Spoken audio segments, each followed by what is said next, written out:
At T-Mobile, our critical mission is providing unparalleled 5G coverage for when connectivity is mission critical.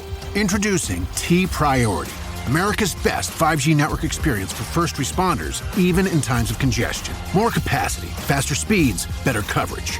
T-Priority from T-Mobile, built for tomorrow's emergencies, ready today. Discover more at t-priority.com. For qualifying organizations on eligible rate plans, coverage not available in some areas and may be impacted by emergencies.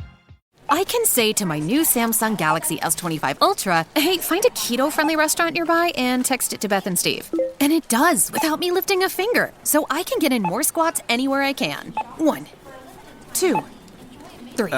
Will that be cash or credit? Credit. 4. Galaxy S25 Ultra, the AI companion that does the heavy lifting so you can do you. Get yours at Samsung.com. Compatible with select apps. Requires Google Gemini account. Results may vary based on input. Check responses for accuracy. Welcome to People Tech, the podcast of WorkforceAI.news. I'm Mark Pfeffer.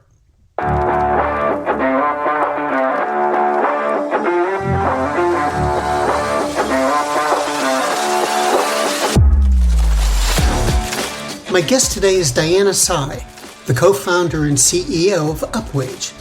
Their platform is built to uncover high-potential candidates who've been overlooked by traditional recruiting systems. We're going to talk about how that works, but also about other ways data can factor into talent acquisition and decision-making. All that and more on this edition of People Tech. Hey, Diana, welcome. And can you give me just a very few sentences, a little background on Upwage? Yes. 3 years ago, my co-founder Greg and I started thinking about how to create an AI safety net for the workforce. And specifically, Greg was doing his PhD in AI and labor markets. We'd known each other from being in the recruiting tech space for quite a while in the past. And as we were talking, we were like, wow, there's unbelievable opportunity that will emerge from AI in the next couple of years. But there's also going to be a lot of devastation. And we wanted to figure out a way to leverage AI to combat the negative impacts of AI. And so one of our big thoughts was, how do we use AI to help people find jobs faster in a world where the job market is going to transform so dramatically? That quest, that North Star led us to what we're building today, which is AI agents, highly advanced behavioral interviewing agents, and AI analysts that are essentially helping companies decrease turnover, decrease time to hire, increase recruiter productivity, and on the other side, deliver an exceptional candidate experience. Now, before we get into some specifics of what you're doing, I have a general question, which is, how do you approach something like AI when it brings certain challenges to it, like embedded bias, for example? How do you balance that with the advantages that it offers? Design well, it's not a balancing or counterbalancing game. It's more a understanding of what the limitations and capabilities of AI are, and then being able to leverage it to not just do the base minimum, which is, okay, so here, let me get into the whole bias stuff. What we're really talking about is in the employment space, it's New York Law 144 around automated decision makers when it comes down to automated employment decision tools. And specifically, the concern here for TA leaders is, how do I know if an AI tool is biased? An AI vendor I'm using, are they biased or not? So from a regulation perspective, what was created was this third-party bias auditing that's required. And so essentially what then happens is you have sort of what meeting expectations looks like in the AI bias world, which is my AI treating candidates fairly across protected classes? But what we're not getting into is the nuances of how AI can not only, so it's not enough to actually just beat these bias auditing standards, which frankly, it wasn't very hard for us to do that, to build an AI that is unbiased by all government requirements or by any sort of regulatory compliance requirements. The harder thing is to imagine above and beyond how AI can be used to not just meet bias requirements, but actually significantly decrease bias within the hiring process. So from the very beginning, as we were designing the technology, our thoughts were like, okay, where's the inherent human bias in the system? I've had a bad day. Maybe I'm a little impatient and tired. I mean, I even have this in meetings. Like, I'm not the same person in all my meetings. Sometimes I'm really tired. I'm exhausted. I'm not going to treat everyone the same way necessarily. And that's just being human. So I think one part of it is how do you create a consistent experience for all from an interviewing perspective when recruiters are on phone screens, sometimes 20 back to back. So then what happens by the 20th person? Are they the same person energetically or curiously in the beginning? Is every candidate getting the exact same experience? Not necessarily. And that's not the fault of the recruiter or the human being. So really it is like one element of AI that's really powerful is the ability to create a consistent, emotionally intelligent experience where you're hyper optimistic and curious about this person all the time.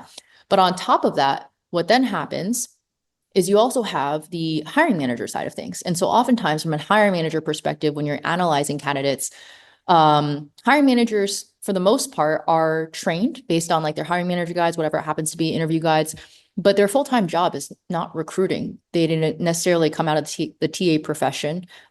They have a day job. And then as a part thing, they're also doing their interviewing. So expecting like exceptional interviewing skills out of all your hiring managers is somewhat unreasonable as well. And that's where AI can be really helpful. So on our part, we have an AI analyst that actually analyzes all of the phone screens that happen with recruiters. So we have the AI interviewer that's doing the interviewing, the AI analyst that's doing the analyzing of those AI interview transcripts. So that way, when a hiring manager actually receives that transcript, it's been pre-analyzed, it has high, medium, low fit, it explains where the fit of the candidate is, and they can dive deeper into understanding that candidate and really deeper into the interview process and provide a more consistent interview on the interview level. So in those worlds, you can actually see that the system and the new process upgrades the entire system. Like, so essentially like mitigates a lot of the pre-existing bias that we're not even checking for currently. And that's what I mean by just adhering to the regulatory AI bias requirements is the base minimum, like the base minimum. And the easiest part, the harder part is reimagining how a product experience, how an AI experience can like tear to shreds pre-existing bias structures that exist within our hiring processes.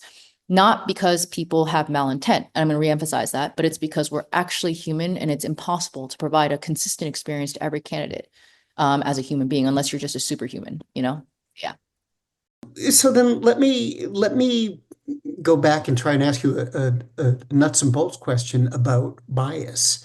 How do you address bias? How does your system address bias in a way that employers can feel comfortable with, knowing that it really is being addressed?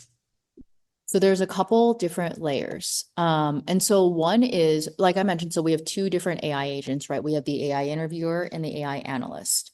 And they're actually two separate agents that have they're like in two different silos. So the AI interviewer is the agent that does the initial interview. It does star interviewing, it's EEOC compliant. So that's one part of how you mitigate bias. You have to train the AI agent that's doing the interviewing to be EEOC compliant. Another layer of it is the AI interviewer is set up based on competencies and questions that are co-created with the TA teams. And those competencies tend to be either predictors of high performers or high retention candidates, so high quality candidates. One thing that we do to mitigate bias is actually like bias auditing those questions as well as competencies. And so that really helps as well to, from the get-go foundational stage, build an AI interviewer that's less biased.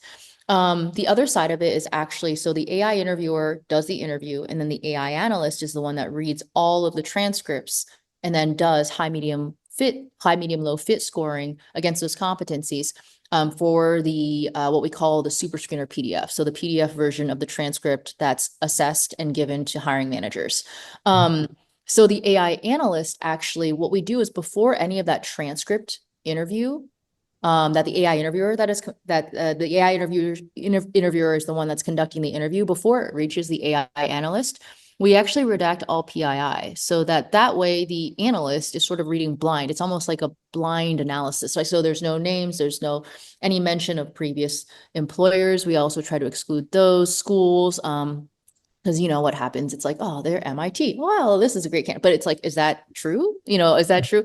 Gender, mention of children, all this sort of stuff. So the two things that we look at that's unique, I think, when we talk about going above and beyond, is there's bias when it comes down to protected classes, but there's also non-protected classes. So some of those things that I mentioned before are non-protected classes. So from a regulatory perspective, we are not held accountable to redact or to try to make our product care about things like let's reduce bias against single moms. However, we do it ourselves by self-policing ourselves and building in these checks and balances And I think that's what in our mind, it's like, okay, so if you look on our trust center, right, there's the third party bias audit. And we also have an internal bias audit. Our internal bias audit is taking more into account looking into these non-protected classes, because we also want to make sure that we go above and beyond the regulatory standards around bias. So yeah, I think that's a key thing. I think the other part, just linking it all together, is most of our clients are using our product to increase accessibility. So when they look at their candidate pipeline, it's like, okay, I post a rec, I get 500 applicants. From just a time constraint perspective, it's probably reasonable to expect my recruiter to interview 50 of those, if that, like in the next couple of days, so in that world, then the other 450 applicants never get a chance to be seen. And there's a gut decision that's typically made on reviewing a resume for 30 seconds. And so when you look at this whole entire equation and zoom out, you're like, wait, but what if we had the ability to interview all 500 applicants and give them a chance to be seen beyond their resume for their skills? Maybe they're not good at writing resumes. Maybe they didn't even submit a resume, as sometimes half of our hourly applicants don't submit resumes. So it's like, what if we have no cues? And then you're just making a decision almost blind on whether or not to pass on this person. So the AI interviewer offers the opportunity to increase accessibility within the entire pool, which also naturally increases the diversity of your applicant pool.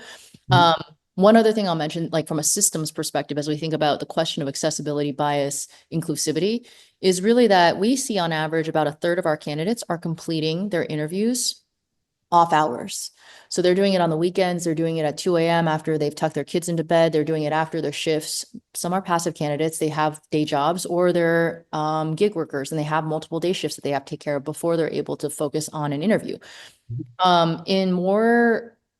In a world where you're only relying on 9 to 5 interviewing options with a team that can only interview during work hours, what that means is that's potentially a third of your pipeline that's excluded from the entire process of even being considered.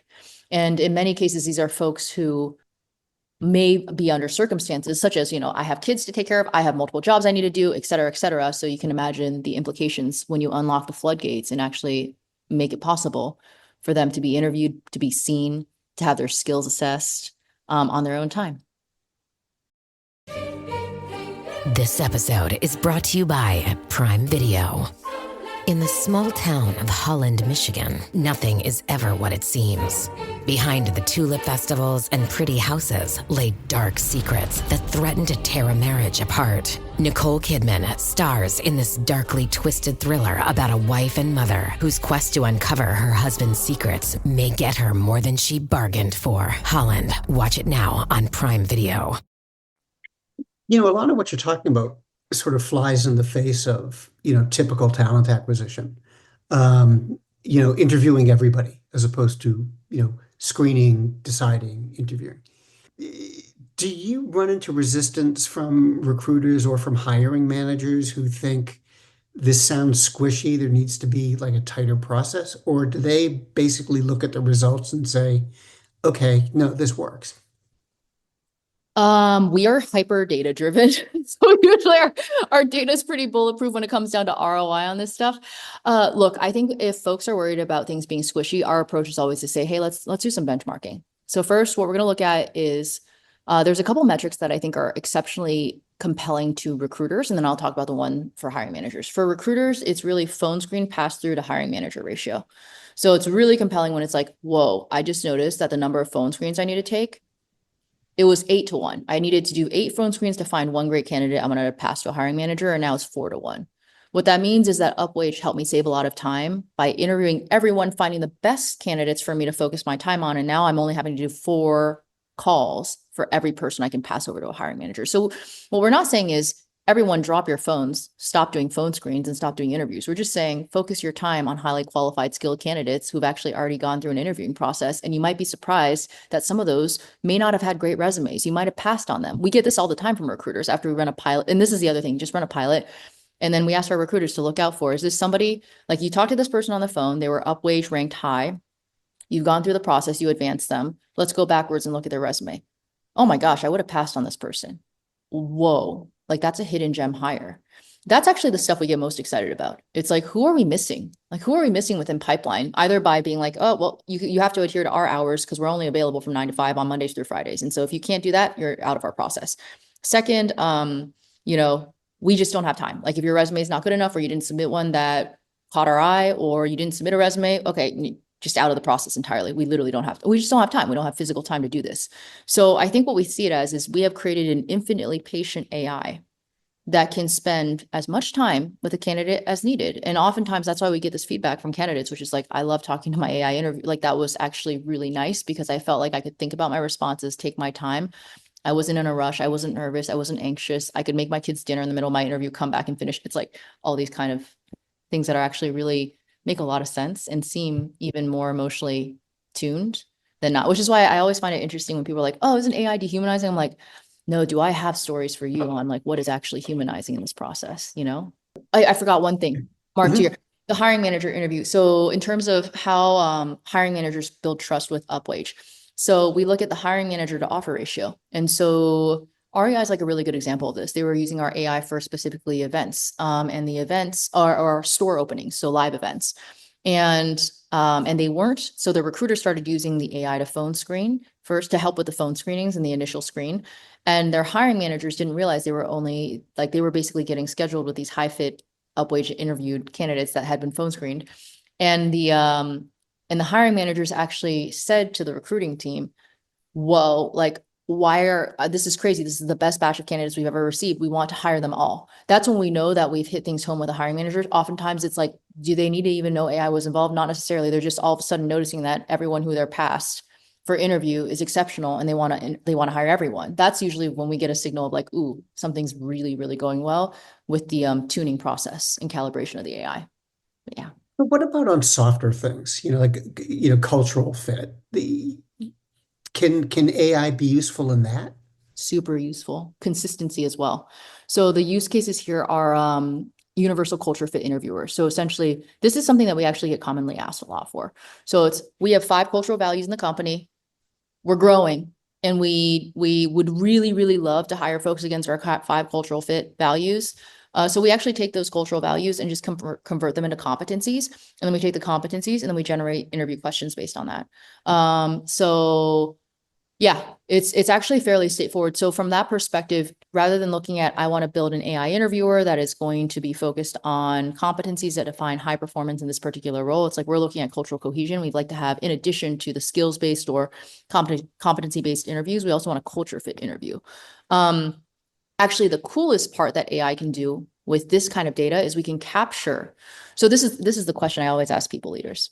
I'm like, how much conviction do you have that your cultural values actually predict a great hire?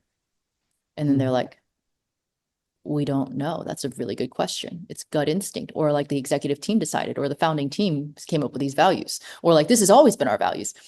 And then I just asked like, okay, would it be interesting for us to collect data over time? So we build a cultural fit interviewer. We culturally assess folks, but what I'm saying is maybe on those hires on the back end, we measure performance, we measure retention, we look at all the data, and we start looking at if your cultural values are predictive of the people you actually want to hire. And then maybe we end up tuning your cultural values and everyone's like, whoa, that's crazy. And so that's like the opportunity that's opened with AI, is to capture new data sets and refine our approach. We almost think of every AI interviewer, every set of competencies that we develop as a hypothesis or an experiment. We have a hypothesis that this is the interview process that creates a great hire, but can we collect the data on the back end and also along the entire process so we can cross-reference and be like, is this true or not? Let's hold ourselves accountable. And the ability to hold ourselves accountable hasn't really existed in the past. Not when your interview notes are scribbled like bullet point notes that are sometimes one person takes a lot of notes, sometimes someone takes no notes. It's like, what are you using for that data source besides the conversation that was had so you know what I'm saying? Like, it's like we have this whole entire new rich set of data that is consistently collected intelligence from an AI interviewer that can level up the entire team. And I think that's what makes this so exciting. In addition to all of like time savings and automation and productivity and enhancement and all this sort of stuff, it's like, well, we have real data to calibrate on, Yeah. Well, there's a lot going on with this. And have we reached the point with AI where people aren't sort of keeping it at arm's length, where you tell them what your product can do and they just basically believe you, as opposed to being really cynical and looking for the holes? So we spent a year gathering data to get to the point where we had the longitudinal case studies to prove out what we were saying. So I think prior to collecting that data, no, people were like, what? Everybody says AI can do all this stuff. But when we were like, oh, here, let us show you. So we ran a longitudinal case study with a company that had 53% turnover in call center roles. And we split test 64,000 applicants. Half went through their existing assessment, half started going through Upwage AI screening. And then we measured this over a year and found that we were able to decrease turnover by a third. Same population, same roles, same classes, same time frame, same everything. The only thing that changed was the top of funnel interviewing process and the assessment criteria. So that's the kind of data, I think, the rigorousness at which these experiments have to be conducted to really get to the point where it's convincing. Otherwise, it's just empty. It's just empty promises. So from our perspective, like, we essentially say, what do we need to prove out? What's our level of conviction based off what we've proven in the past? And then how do we track this? And so we do usually monthly ROI capture and reporting, and then quarterly for partners. Assuming that most of the ROI reporting we do ends up in the executive suite. It almost always does. And because it becomes a CFO conversation of like, we invested $1, what's our ROI on the dollar? And from our perspective, we're not doing our job unless we can provide a TA leader with, you invested $1, you have recouped, $2 in productivity enhancement, you've recouped another $10 in turnover, et cetera. And so we literally can like capture all the ROI buckets along the way in partnership by working on the data together. So that, I think, is absolutely key. Otherwise, there's nothing to prove this out. Like, you have to anchor it in data. And, you're grabbing so much data, and it seems like you're grabbing so much and you're doing so much with it. Does that offer other benefits? I mean, can customers sort through the data or pull off certain data so they can identify, other things besides whether or not this candidate is good or this candidate is bad? Longer term. Well, so you're pointing to our longer term vision, right? Because the way we think about it right now, like the 3 waves of AI transformation, right? Right now, we're in the spot where companies are drawn to, practitioners are really drawn to the power of AI interviewers on a variety of reasons. Like, at the most base minimum, it's, this will help my team save time. It'll help extend the capacity of my recruiting team. When you go layers deeper, it goes into, this improves the quality of hires, this decreases turnover, this increases revenue in our high performing roles, right? That's where things get really, really interesting from an ROI for the business perspective. But when it comes down to the data, what can happen is this. So today, like at Upwage as an example, we have 2 AI agents, our interviewer and our analyst. There are a couple other AI agents coming along the way. One of those is a stay interview agent that interviews candidates 30, 60, 90 days after they've been hired to understand retention risk, turnover risk. How's your relationship with your hiring manager? How's your relationship with your team? Is this job, the job that you interviewed for, actually the job that you're in? AKA, like, where you sold a job that you actually dislike and we ended up like sending you into the wrong job, essentially poor job fit. All the reasons people leave. Now, where this data collides and becomes really interesting is if you understand the bottom of the funnel post-hire, and you can bring that data to the top, then you can build better interviewer agents, because the interviewer agents will better understand, like, they can learn from the fact of, oh, I did a really bad job. Like, that was not actually correct. We're sending candidates the wrong signals. We're finding folks that actually end up hating this job and they really aren't going to stick. Like, so we can do a better job at that. What are the competencies in the interview questions we should actually be doing top of funnel? So that's where the data gets fascinating. The other use case you can imagine with data is, GoPuff Venmo is a good example. So they have like 962 or something AI agents that we've created with them over the last year and a half. And the idea now is, what happens if we can have agents realize or capture the data in an interview and be like, ooh, this person's not going to come out as a high fit for this role, but they actually are a great fit for these other 25 roles. And therefore, can we proactively match? That's really exciting data match. Like, that's what you can do with this kind of data, Diane, thanks very much. It was really great to talk with you. This is really fascinating, and I hope we can do it again. Awesome. Thanks, Mark.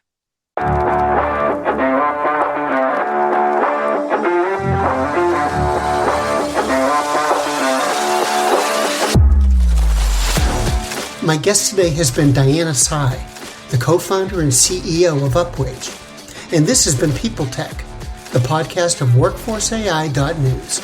We're part of the Work Defined Podcast Network. Find them at www.wrkdefined.com. And to keep up with AI technology in HR, subscribe to Workforce AI today. We're the most trusted source of news in the HR tech industry. Find us at www.workforceai.news. I'm Mark Pfeffer.